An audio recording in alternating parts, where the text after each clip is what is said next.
દીવમાં બુચરવાડા આવાસ યોજનાના એક મકાનમાં લાગી આગ.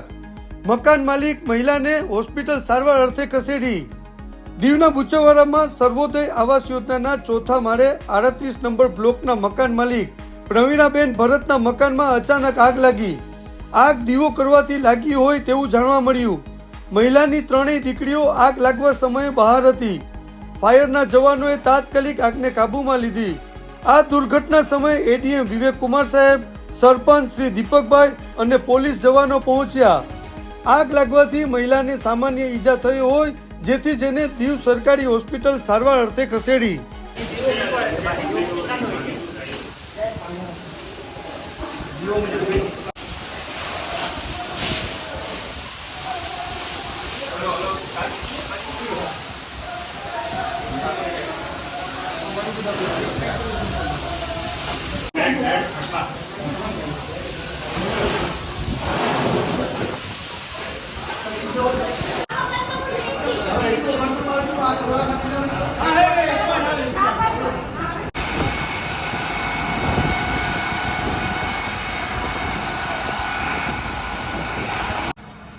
આ બેનનું ઘર છે, આ પ્રવીણાબેન ભરતનું ઘર છે.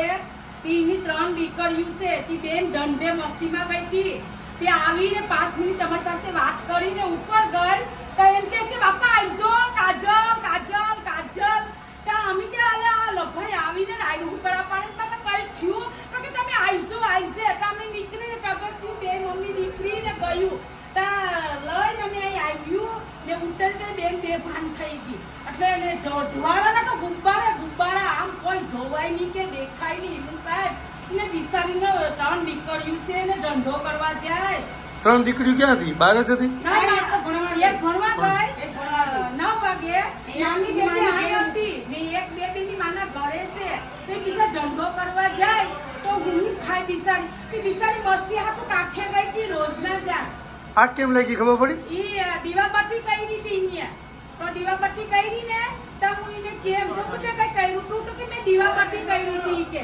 તો કે દીવાબત્તી કરી હતી? તો કે હા કે. તો એ બેન અમારા ઘરે 5 મિનિટ વાત કરીને ઉપર સઈ એટલી વાર લાગી. તો રારો રાર પાડવા માંડી. અમે ગામ ઢોરા ઢોર ગયું ને સિંહું પાડવા માંડ્યું. તો આપણી સોસાયટીમાં આટલા માણસ હતા તો કોઈ આવ્યા નહીં. પછી અમે હિંમત રાખીને બેનું પાણી ડોળસીને ગયું ને પછી હમણાં માણસો તો બધી આવ્યા ને સાહેબ પટ્ટી સાહેબ ફોન માં એવાસી લોકો નીકળી આવ્યા. હવે બેનને લઈ લ્યો, એમ્બ્યુલન્સ આવી ગઈ.